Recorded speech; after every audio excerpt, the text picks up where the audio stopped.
if you're reading a choose your own adventure, you know the kind of dance that's going to happen. You're going to get to the bottom of the page and there's going to be a choice to make and you're going to flip ahead. And if you don't like the choice, you're going to pretend you didn't choose that and go back and start again, right? Because no one wants to end up dead at the bottom of the well at the hands of an evil wizard. And then for something like a tabletop role-playing game, what kind of a dance can you expect there? That there might be some archetypes or some guidance offered, some world building that exists in the set of the game. And then you as players are going to tell a story within that world. What this framework does is walk you through what you can expect in from some of these kinds of invitations.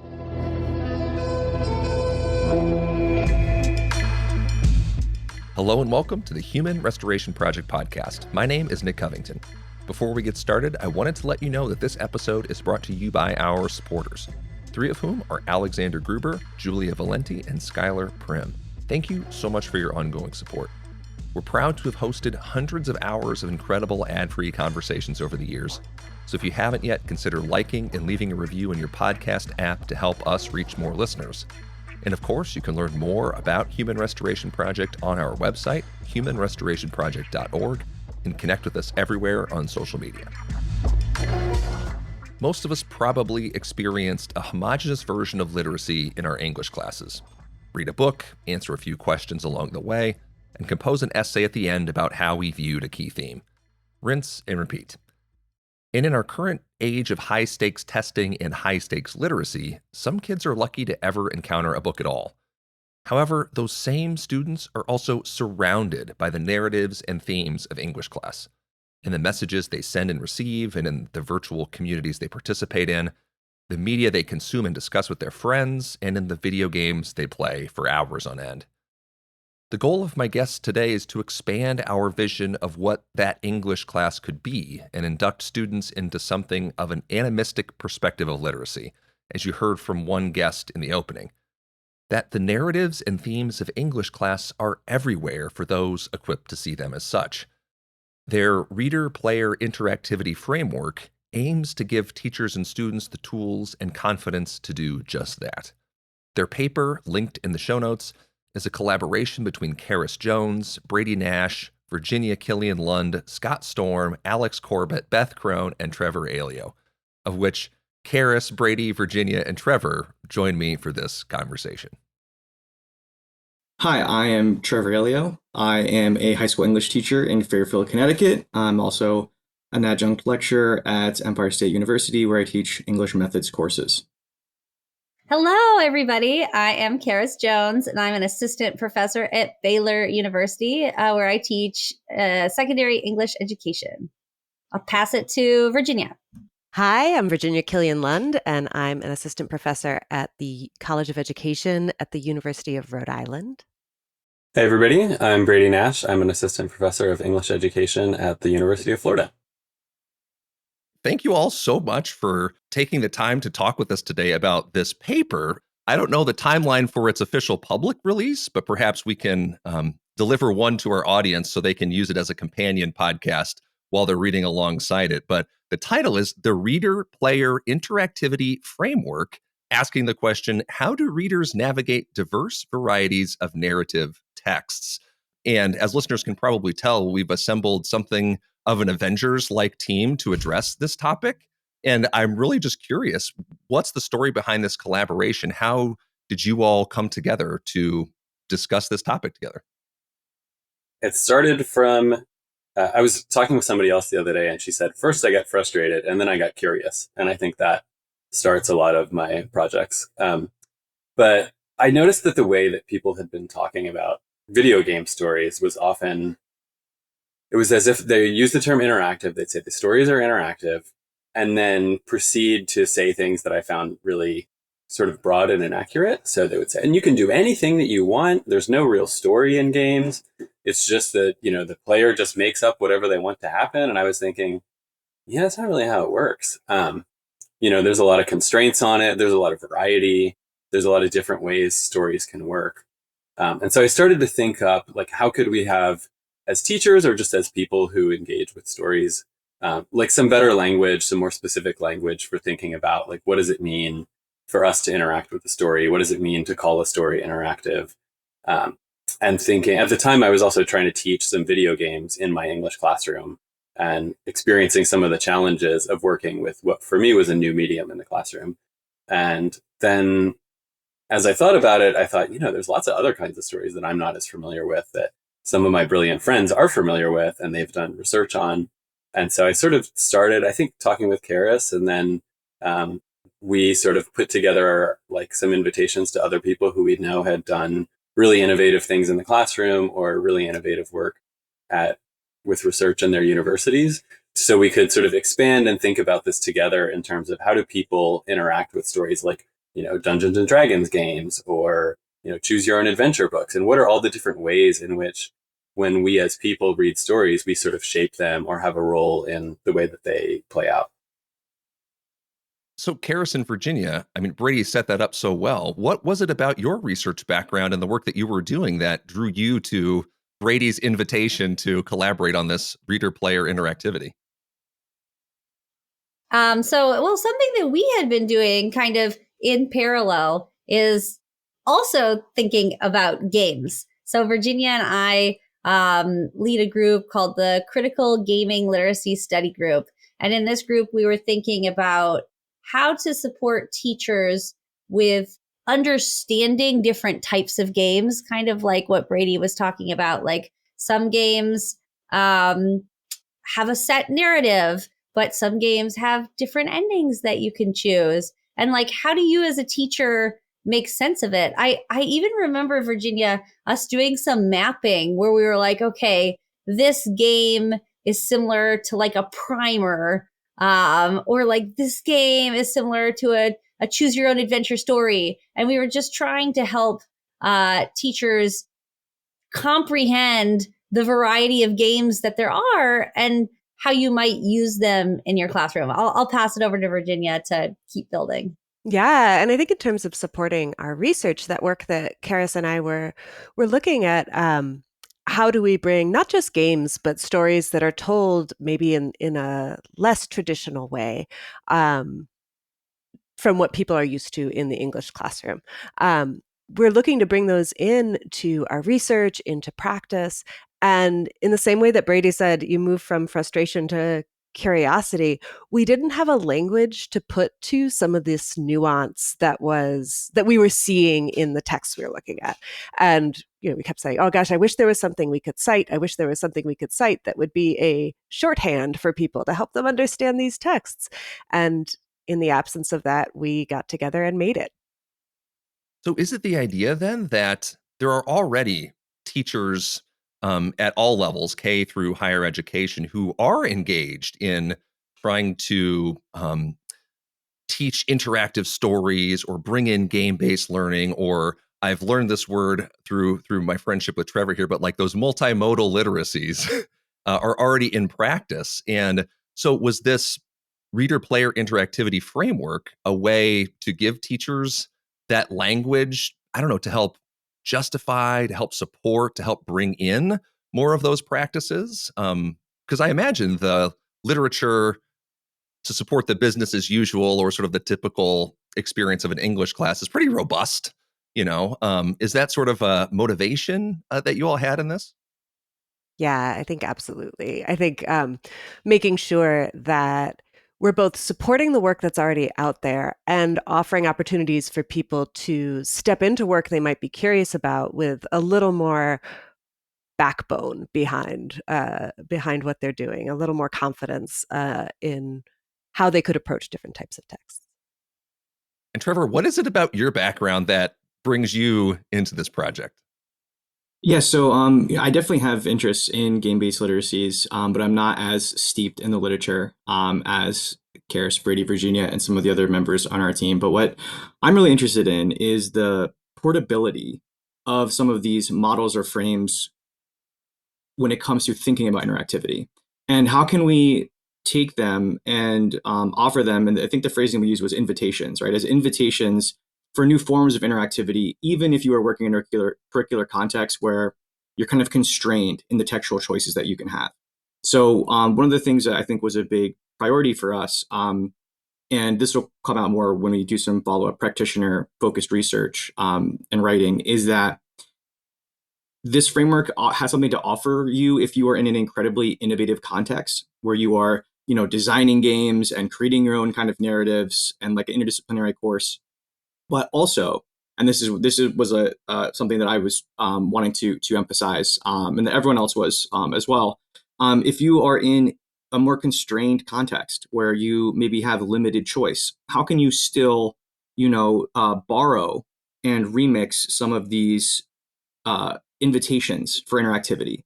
So, like, if you have to read The Great Gatsby, what if you do a restorying project at the end where you turn it into a choose your own, adventure style game? And that one of our other co-authors, Beth Crone, did something sort of a game like a gamification of Gatsby, if you will, at the in some of her research. So that's something that we're kind of like looking at. So as a collective, but me particularly was really interested in, for a lot of teachers who maybe aren't comfortable or aren't ready or don't have the freedom to, maybe adopt this more expansive framing of what it means to engage with text. How can we at least give them the tools to operate within their limited context?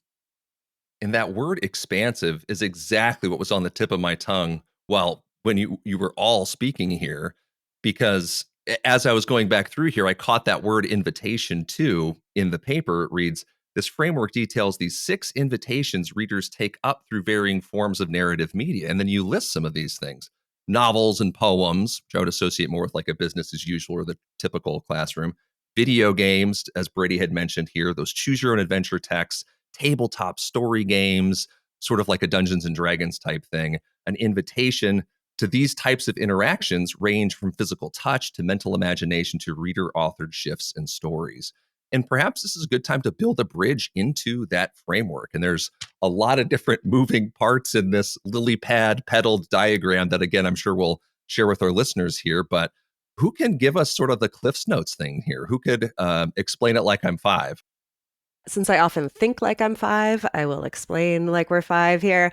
I think a lot of us experienced texts as reading as something in school where there was an idea that there was something in the text and it was your job as a reader to get it out, right? So almost thinking that it's like one of those blocks you buy at a museum where there's like cool little rocks and gems and dinosaur teeth in there, and you chisel away, and if you chisel the right way, you'll find the treasure that the text has been hiding all along.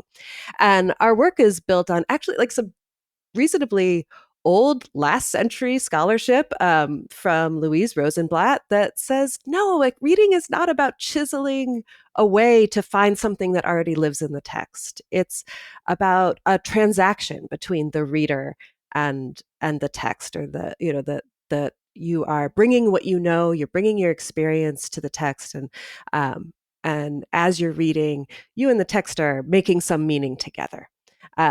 The What we've done with these categories and in identifying these different invitations is sort of helping people understand what kind of a dance they can expect as they're dancing with some of these texts. So if you're reading a choose your own adventure, you know the kind of dance that's going to happen. You're going to get to the bottom of the page, and there's going to be a choice to make, and you're going to flip ahead. And if you don't like the choice, you're going to pretend you didn't choose that and go back and start again, right? Because no one wants to end up dead at the bottom of the well at the hands of an evil wizard.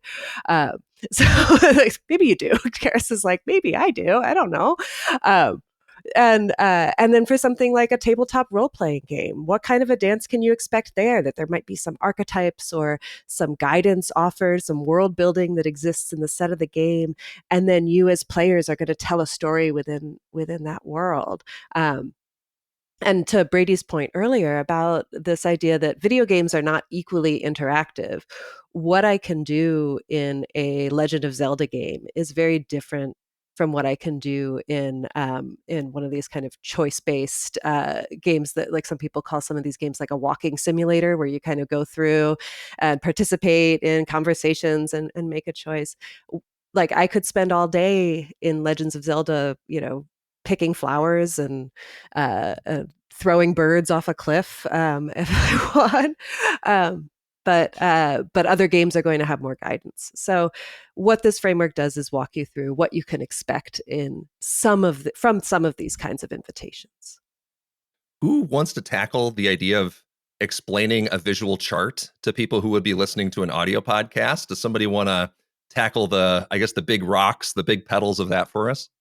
Well, I think Virginia has been like sitting with this diagram for a long time. So I nominate you, but we can all weigh in. This podcast is a democracy, so That's at least one vote for Virginia. I vote for Virginia.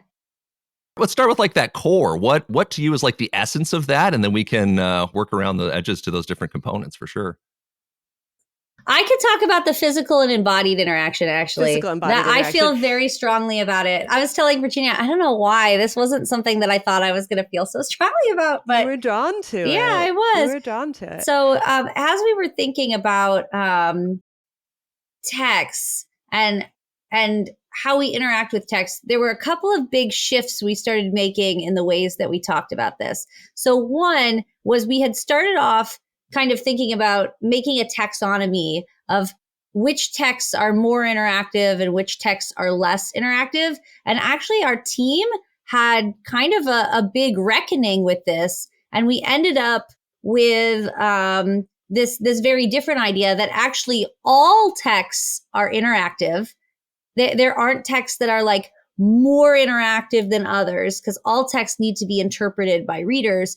But different texts have unique invitations to interact. And I really liked switching from, focusing on the text to thinking about socially constructed ways or like author intended ways or just like, traditional conceptions of what you're supposed to do when you get a certain type of text. And so for me, the physical and embodied interactions are very interesting because, we all know when you get a book, you flip the pages. When you get a video game, you have to learn to press the buttons. When you're doing a role-playing game, you roll dice. And these actions, the things that you do, help you to interpret the story and to make sense of it and make meaning out of it. And you can interact with text in ways that aren't intended. So I was thinking about, there's a lot of literature on hacking video games or metagaming or doing speed runs, but also like something as simple as I'm going to flip to the back of the book and read the last sentence first. That's kind of hacking your reading experience. So that's what really stuck out to me of the core of this lily pad. So the next layer in our petal is looking at transactional meaning making. And as Virginia was kind of alluding to, that largely comes from Louise Rosenblatt and her research on the ways that students engage with literature, and that meaning isn't present within the text, does not only live within the reader themselves, but comes from the interaction between them. So I think that idea that Karis was talking about, we started with kind of a spectrum, but we realized that when we start with a spectrum, that kind of puts like a value-laden texture on the framework that we were creating. And we didn't want to make it seem as though a transactional way of interacting with the text was less meaningful than playing an open world RPG. That being said, whether one is reading Proust or playing Baldur's Gate 3, there is transactional meaning making that's happening, right? The player, the user, is thinking about reflecting on making meaning of their experiences as they engage with the text. And obviously there are different affordances and constraints based on the type of interactivity that they are sort of engaging in and with.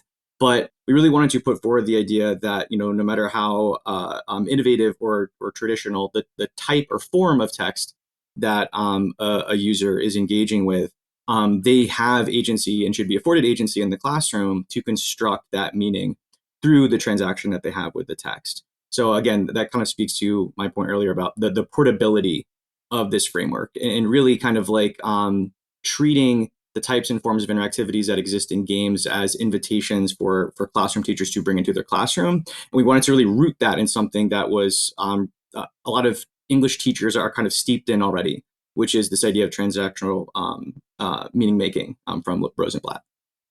So if we move along the petal, the next three sections, I think, kind of occur in conversation with one another.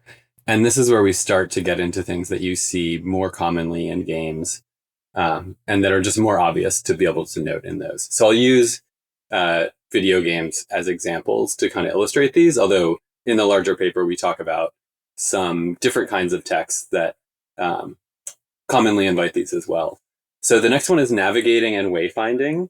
And this is, we're talking here about a text. I'll use a game as an example where there's a set story that plays out pretty much regardless of what you do as the person moving through it. You might have your own interpretations, your own thoughts, your own reactions, but you have like an avatar within, say, that video game world that moves around, but it doesn't really change like what the next cutscene is going to be and what the ending of the game is going to be. So your experience of it shifts in a meaningful way for you, in the sense that you move your little person around, but there's still a pretty set story. So you navigate and you find your way within that story world. The next one refers to experiences in which there's a little bit more and a little bit more meaningful freedom in terms of what you as the person playing and reading that text or that game do. So Karis had brought up like The Legend of Zelda. So in the more recent Zelda games, Breath of the Wild, or Tears of the Kingdom, you have a lot of freedom to shape your experience in ways that really, really, really change what your engagement with that text is going to be. You might spend 100 hours doing something completely different than the person playing the game next to you might. And so we called this multilinear reader-player experience. We know that's like a big chunk of words. But that's in the sense that your experience really significantly is different from what the next person's is based on what you choose. And then one level up from that is where there's a sort of set author-provided story that changes in significant ways. So we would think of this next level as things like choose your own adventure games, or games like Detroit Become Human or Fallout, where there's many, many different paths or endings that can be provided by the sort of official story authors. You can see in the video, I'm using my like quote hands. The official story authors, depending on what choices you make in the game. So we call that branching reader-player authorship, where the sort of set story changes depending on what the person reading the Choose Your Own Adventure book or the person playing that game decides to do. Like the events of the story will actually change. The co-constructing a story pedal is the place where we're trying to capture some role-playing game type texts. So thinking about something like Dungeons and Dragons, which a lot of people know about, but there's so many out there. Karis and I have co-authored one together called We Know Something You Don't Know, which is a game where you get to play as high schoolers and navigate the structures of schooling. And there's so many other wonderful games, Call of Cthulhu, Blades in the Dark, Kids on Bikes, like lots of games where what the text is providing you is maybe some flavor, some text around what's happening in the world. And it's also giving you these invitations to tell a story through the mechanics that are designed, the abilities you can have based on the character you create, the way you're incentivized to make certain moves over others, and how the story might be randomized, whether it's through a 20-sided die or a deck of playing cards or a tarot deck or something like that. And that doesn't mean those stories can't have their own canonical literature within them, right? Like, so in Dungeons and Dragons, you could talk to lots of players who've played through the Curse of Strahd module, where they've all battled this evil vampire.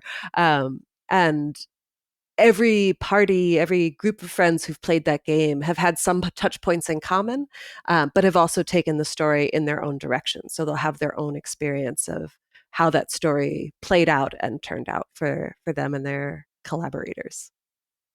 And these kinds of texts are sometimes really hard to conceptualize. Like, what does it mean that like we're making up the story as we go? What does that have to do with classroom instruction? And so, for example, we've seen really cool things where teachers design games so that students can experience the story from the inside, or where teachers take up randomized mechanics to help students write fan fiction, or like there's all sorts of ways to take aspects like mechanics from these games to help collaboratively like make your own story.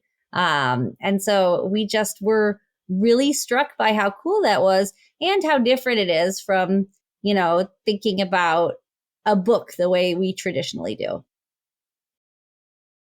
I also want to shout Karis out really quickly for a lesson on sort of creating a role-playing environment within a traditional classroom that I was able to see when I was taking over one of her methods courses. And it's taking the rhyme of the Ancient Mariner, which is one of the most absurd, hard to understand, laudanum-fueled haze poems ever written, and turning it into a role-playing experience. And the students, when they first see the prompt, they're like, what in the hell does this mean or does this look like? And by the time they do it, they're like, this is amazing. This is incredible. It yielded all sorts of really great questions and opportunities for meaning making. So I think that that's just like a great example of, how you could be implementing this regardless of the environment that you're in.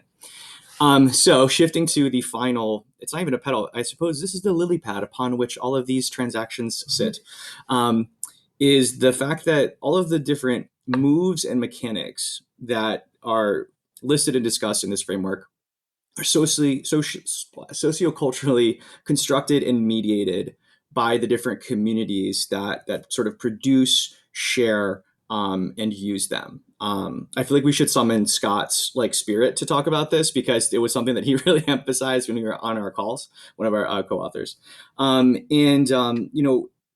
might look like the fact that when it comes to reading literature, there are these interpretive communities of literary scholars who have these practices that they say, hey, here is the way that we think one can or should interpret a text, right? So if you're looking from a Marxist perspective, what were the economic conditions that produced the narrative structure, the themes, the content of a text?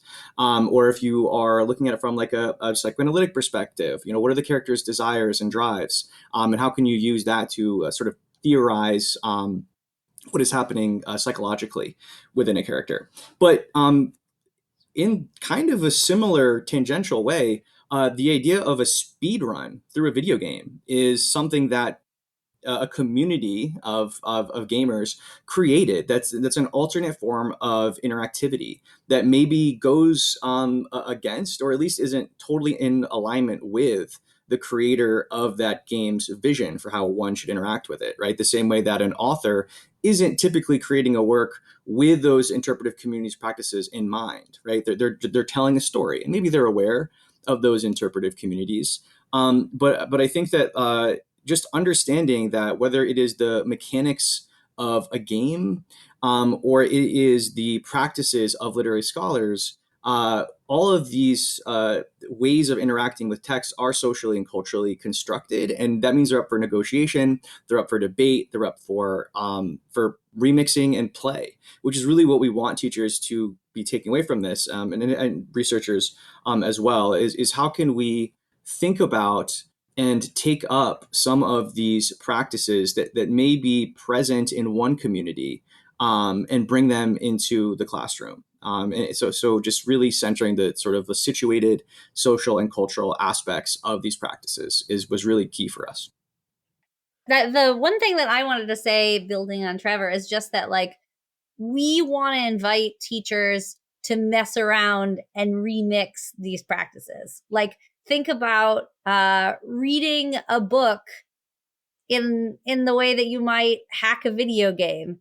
Think about taking a video game and discussing its literary value like a book. We want to invite teachers to be creative and to know, hey, you can design the types of interactions that you want to have based on your learning objectives instead of letting the text constrain what your pedagogies are. I'd say that's the TLDR of our paper.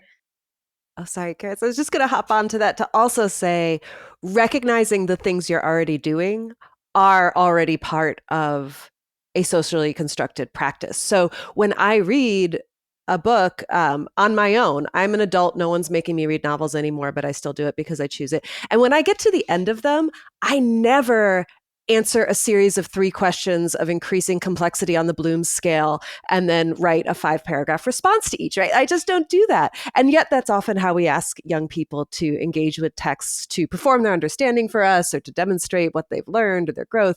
But that practice of saying, here, read this, and first, answer this factual question, and now what do you think would happen on your own?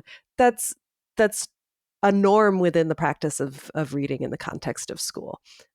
So we want to invite people into new practices and recognize that what you're doing is already a practice.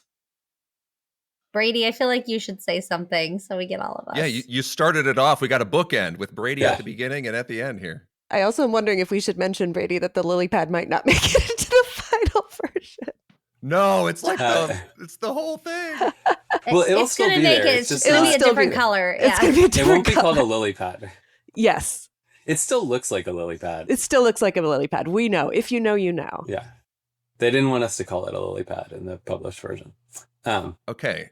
Who are these people? Why do they hate The metaphors? reviewers were worried that if we called the diagram a lily pad, the science of reading folks would dismiss it as too juvenile to use in your classroom context. Yeah, so too touchy-feely. We can unpack why that's the case, but I am speechless. yeah, that's kind of wild, right? Science of reading discourse coming in and constraining how fun and playful we can be.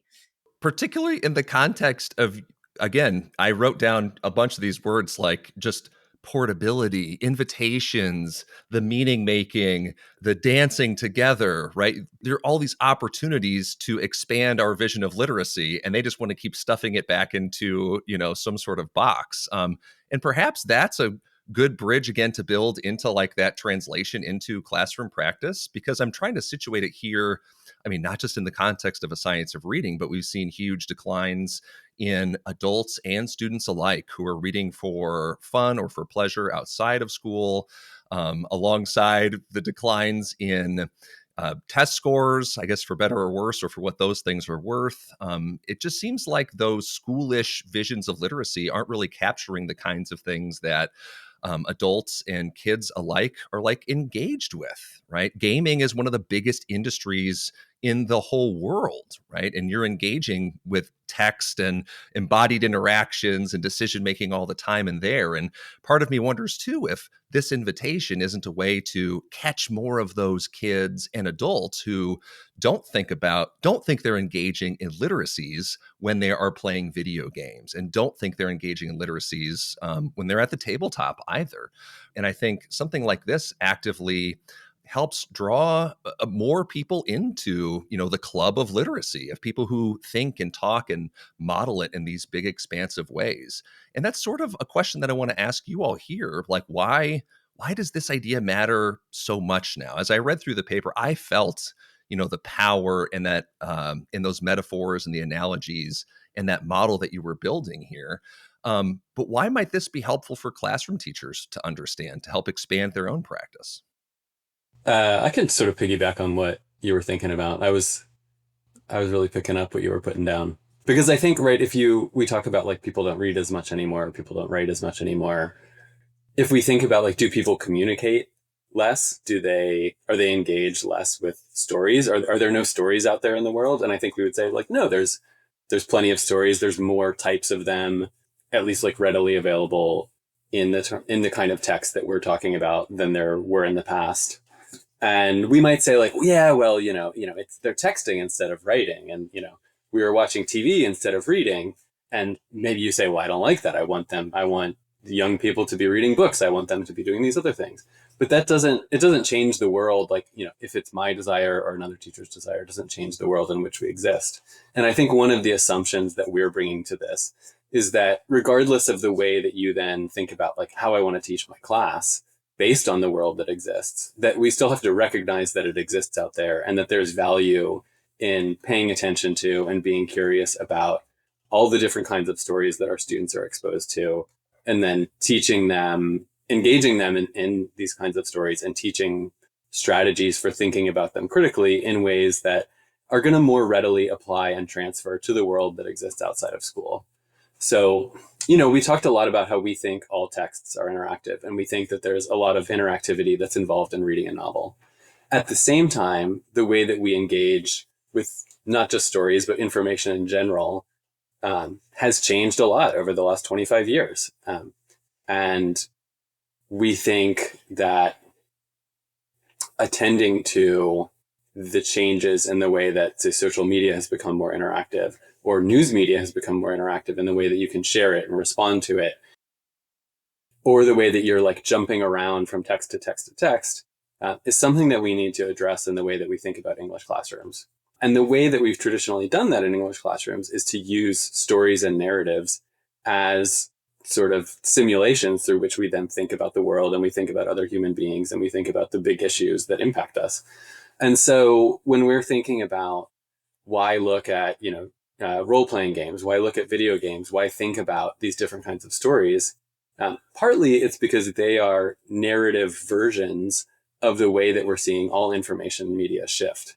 And that if we can teach and engage students in conversations around these sort of at least more obviously interactive forms of narrative, then there's the opportunity to sort of apply the kind of thinking that we, I think, all value in English classrooms in a world that exists outside of the classroom. For those of you who are working with pre-service teachers, with future English educators, they're living in the world that we're describing, as young people coming into higher education with the goal of getting back into classroom teaching. So do they come to you all primed to think of literacies in this expansive way that you lay out in the paper, or are there barriers that you have to overcome to help get past those schoolish ways of thinking? Mm. I always say, I feel like I've had the pleasure of teaching pre-service teachers for a while who generally fall into two categories, right? There's the folks who come to teaching, and I mostly teach elementary pre-service teachers too. So it's folks who come to teaching elementary school because they recognize school didn't work for them or didn't work for people in their lives that they love, and they are showing up ready to shake it up, mix it up, make something different. And then we also have pre-service teachers who come to us and say, school was great, and I'm just bought in to I want to keep doing school for the rest of my life. This is awesome. It's a real short walk for the people who come in ready to shake it up to convince them that we need to be more expansive in our definitions of literacy in order to both recognize the genius of the young people who are in our classrooms and let it shine, and also to engage our students and make school feel relevant. For our students, my students in my experience who come to us having loved school, having seen school as a place that worked for them, it's maybe a little bit more of a journey for them to recognize that.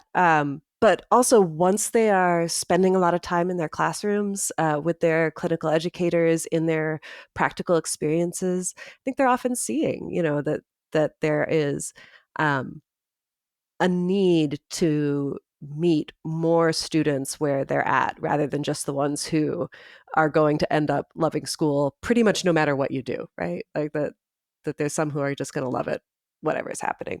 I will also say that if I ask my students, I often I'm teaching a writing methods class right now, and we talk about communication and considering audience and purpose in your writing. And I will show them some screenshots of messages between me and my partner. And I'm like, in which one of these was I happy? In which one of these was I mad? And the one that's just okay, no punctuation, nothing cut. They're immediately, they're like, oh man, what did he do? What's going on there? So they get it. They get that there's a lot of thought that goes into the way we communicate, even if it's not a formal essay.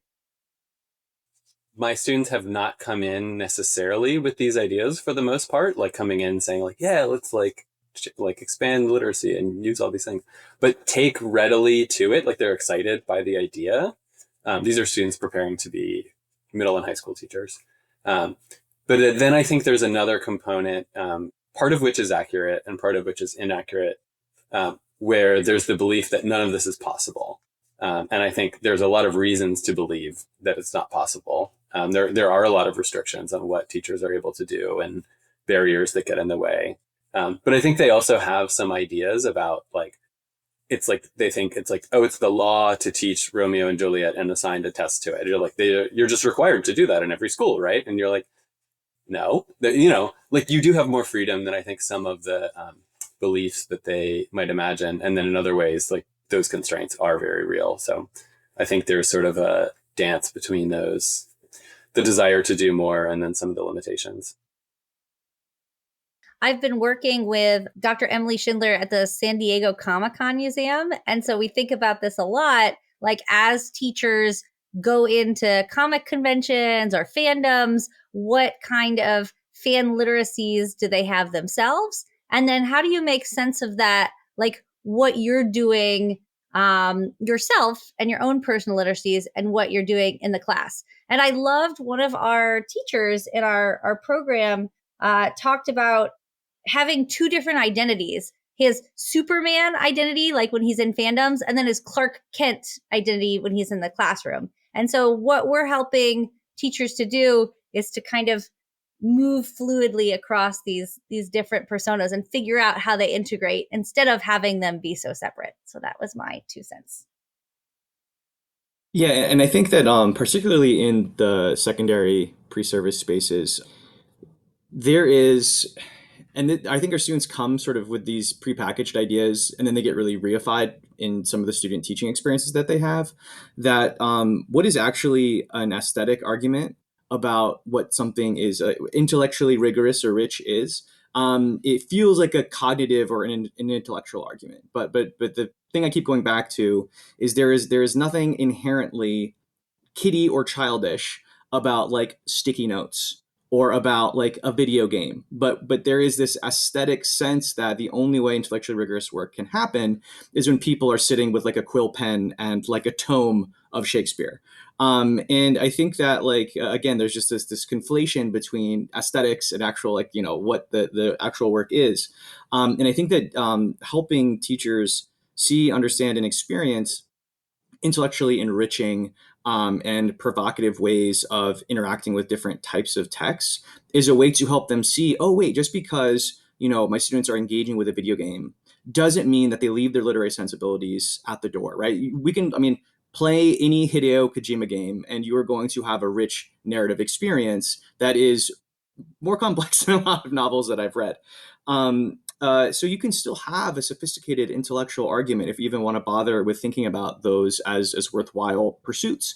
And I think that like that is something that I've sort of noticed a lot is teachers have this prepackaged notion of what is intellectually rigorous or what is literary, that really limits their ability in some cases to imagine otherwise. But I think that was like maybe the first thing I said when we started this paper was I love that we're like, let's talk about like Rosenblatt and Bakhtin, but then let's also talk about like Grand Theft Auto 4.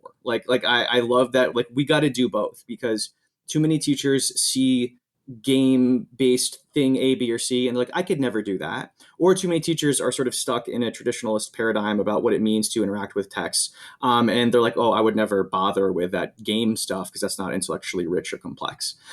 So putting both of those things together, I think that's why we started with the spectrum, right? But then we realized, no, these are just different invitations. So I think that like that was a big kind of point of emphasis in our discussion was how can we really think about breaking those things open and inviting teachers in different ways.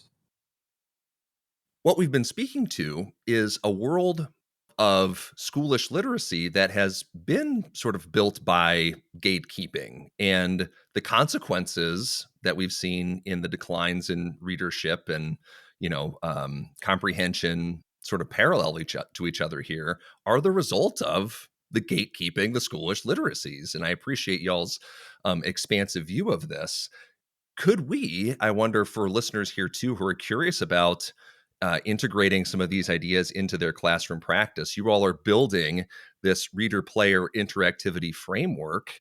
And I think I've spoken to a couple of the instances or examples of implementing this in the classroom. But what are some of those other on and off ramps for teachers who want to try to do some of these things or take a step in the direction of more interaction or branching reader player authorship or co-construction or any of these other ideas on our would-be lily pad? I can start and say one thing I did was just talk directly with one of my classes about these issues. So like in a 12th grade English class, we talked about we did a little unit on video games. And we talked about what's the difference between the way that this story conveys something or the way that this text conveys it and the way that we, did in the last unit when we read Things Fall Apart. How do you feel like these things differ? And then we chose a really short game, like a 1-hour game and played it all together in class. And then we talked about it and we wrote about it and we did English class kind of stuff with it. Can I ask, sorry, Brady, real quick follow-up. What was the game that you played that was an hour long? Oh, we played Journey. And I want to say it took us 2 class periods to finish. And it's also a game with no words. So it really kind of pushes some of this, how is meaning being conveyed here? How are you experiencing that meaning in a way that's different from, another medium that we all had worked together with in the same classroom quite a bit. And I will just emphasize for listeners, because we'll have a link to some draft version of this paper. And Karis had mentioned in the chat here as well that you had so many examples of interactive text, you could have just written an entire paper of recommendations. And I'll say that comes through even in I'm sure the filter that you had to get through for those final examples. So whatever ones that aren't mentioned here in the podcast for listeners, go to the paper and you'll see all of those, sometimes in a really helpful chart, sometimes mentioned in text alongside a lot of these ideas. So the paper itself is a great resource for this. I can share some of what I'm doing right now in a class I'm teaching.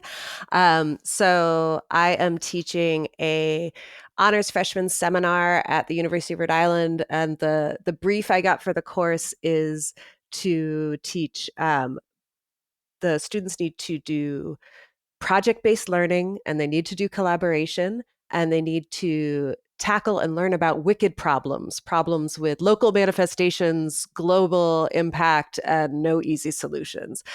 So the way I'm using this work in that context is putting students in the driver's seat of creating invitations to interact. So thinking, how do you invite, if you have this wicked problem and you want people to think through the complexity of this problem, how do you use invitations to interact to draw people in to understanding the complexity of decisions that people are making?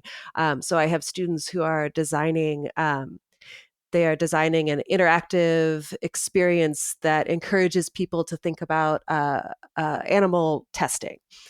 So thinking about the ethical implications of animal testing for cosmetic or medical uses. I have students who are thinking about a game that will help people think about the accessibility of healthcare, about food insecurity on college campuses. So they're thinking about really complex problems, but using these as new ways to invite people into thinking together about those problems, rather than just making a PowerPoint presentation that has a very unidirectional communication mode. Well, Trevor and I have been thinking about this a lot as we've been sharing courses and I can't wait to hear your thoughts on that. One thing that I think about is shifting away from focusing on text to thinking about teachers as designers of learning experiences. And so I love seeing teachers design their own games to really fit precisely the learning objectives that they want to have. I worked with a fabulous teacher, Robin Langfazio, who made her own game called Unsilencing Gratia, which is this really cool interdisciplinary unit bridge where students play this. They're in this magical kingdom where a sorcerer has silenced them. And they play this role-playing game with a limited amount of words where they have to be really careful about how much they talk. They only have 50 words to use. And they the words can also make spells. So they have to be really strategic about it. And she connected that game to reading a poem the quiet world where citizens are required to only have 100 words and they have to use it strategically. And then that leads into a Revolutionary War historical fiction unit where they think about how the government makes authoritarian decisions. And so what I love about that is that it brings together student choice and agency and, collaborative storytelling with kind of these real world experiences, like real, like imagined experiences of authoritarianism, so that they can interpret these texts later. And when I've played this, I used this with some of my pre-service teachers, and something that they took away from it was, when you have limited words, you can either use it for love or for hate. And so you have to really think about how you're leveraging those words. It's like making me tear up. It was so beautiful. And like, that's what we can do when we design our own interactive experiences. Like it just is really magical. So my 2 cents. Another one that I immediately searched for and downloaded on my itch.io account, and that I will link in the show notes for this episode. So you're giving me a lot to do in my downtime here. I've got a lot of TTRPGs in my back catalog, so 2 more on the pile is gonna that's big work. Well, I feel like mine is pretty lame in comparison to what Karis just laid out. So maybe you want to switch the order around.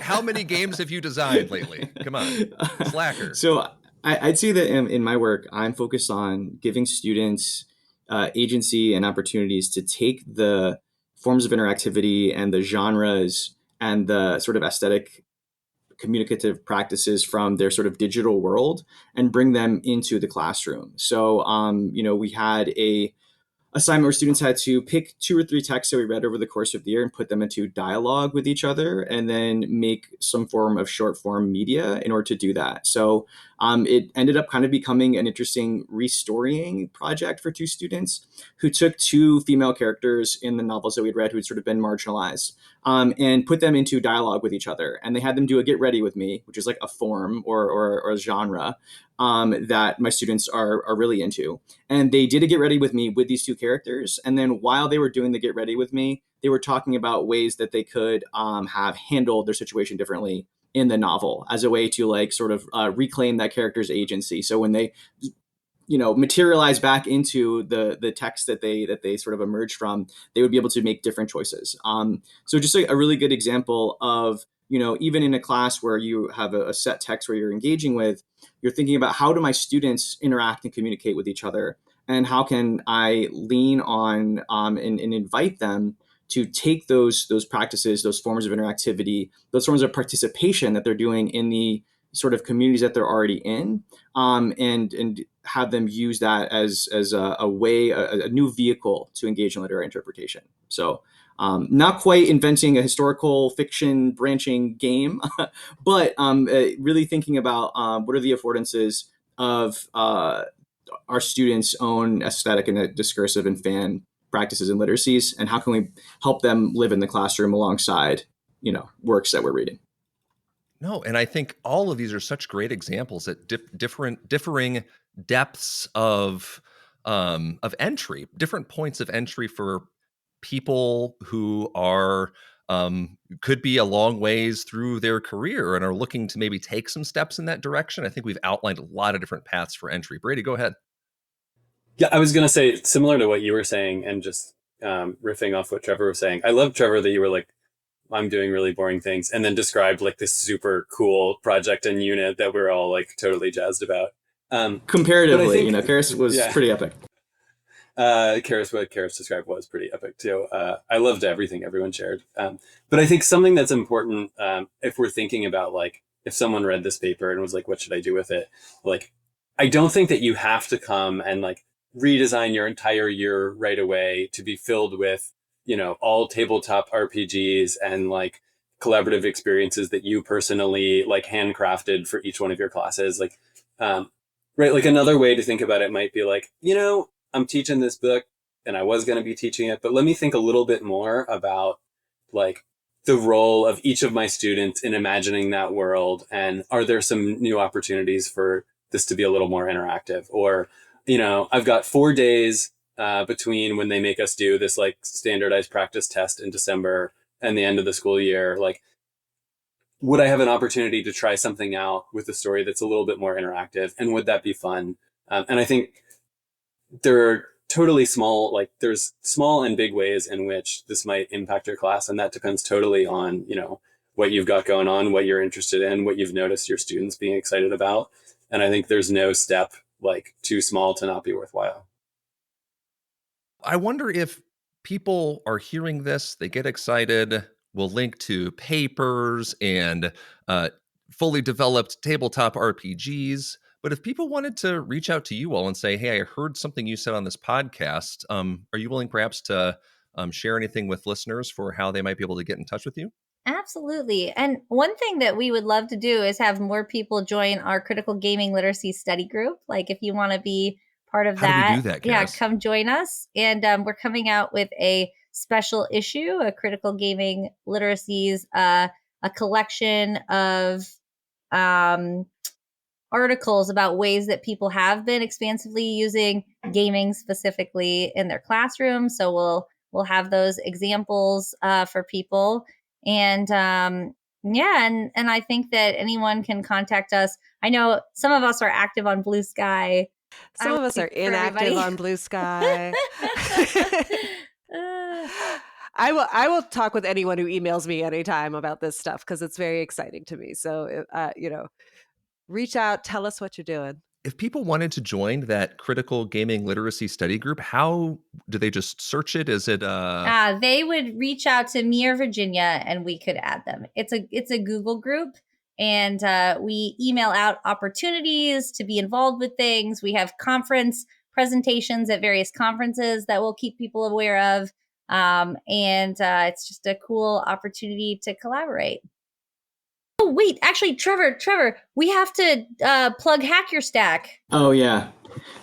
So for anyone who is attending NCTE this year, we are doing a presentation on what we call Hack Your Stack. So for any NCTE folks, they know that there's this thing called Build Your Stack, which is all about inviting authors to come and speak about the works that they have written, and inviting educators to be engaged in the world of fiction. So Hack Your Stack is our digital sort of companion to that initiative, to have educators engage with different forms of digital media. So that could be zines, that could be video essays, that could be TikToks, that could be webtoons. And we actually have a Notion page where we've built out a database for educators to access mentor text, to access research, to access examples of activities that educators do where they're bringing these digital texts and their interactive affordances into the classroom. So if you type in, it's www. Okay, so bit.ly hack your stack one. Yeah, that's correct. Brilliant. And that'll be at NCTE? Yes, it'll be at NCTE if folks want to come and hear more, but anybody can access the Notion page. It's totally public. And if you want to add stuff to it, feel free to reach out to one of us. Our goal is for it to be sort of like a living repository of examples. Yeah, and we also have a companion special issue, including some of Trevor's work, which is very exciting. Yes. And what that special issue does is it provides examples of different types of text and how you can really engage with it in a situated way in your classroom. And our vision with that is that teachers could just open up the special issue and read about 8 different ways of engaging text expansively. And so we'll have an NCTE roundtable session where teachers can hop around and talk to authors. We had stuff to plug. We had lots of stuff. all the plugs. I really opened a can of worms with that, didn't I? It's like, hey, anything else? What do we got? What any good recipes? What do you got on your phone right now that you're listening to? What else? Come check out our podcasts. Yeah. Well, what's your podcast called? No, I'm not going to plug my personal podcast on this. Okay. Virginia and I had some podcasters play our game, which we could plug instead, which was very fun. Cast of Many Things did a We Know Something You Don't Know playthrough, and they were fabulous. They were excellent. Oh, well, that is definitely, now it's on my bucket list. I'll add it to my to-do list to reach back out to y'all so we can get an HRP playthrough of that going. So my goodness, what haven't we talked about here in the scope of the reader-player interactivity framework? I appreciate you all for collaborating and putting your heads together to give teachers a way to think differently about literacies and their expansive connections to the rest of the world that adults and kids alike are living in. So thank you all so much, Virginia, Brady, Karis, Trevor, for joining us today. Thank you so much, Nick. This was Thanks, really Nick. great. Thanks for having us. Thank you for having us in. Yeah. Lovely to be here with y'all. Thank you again for listening to our podcast at Human Restoration Project. I hope this conversation leaves you inspired and ready to start making change. If you enjoyed listening, please consider leaving us a review on your favorite podcast player. Plus, find a whole host of free resources, writings, and other podcasts all for free on our website, humanrestorationproject.org. Thank you.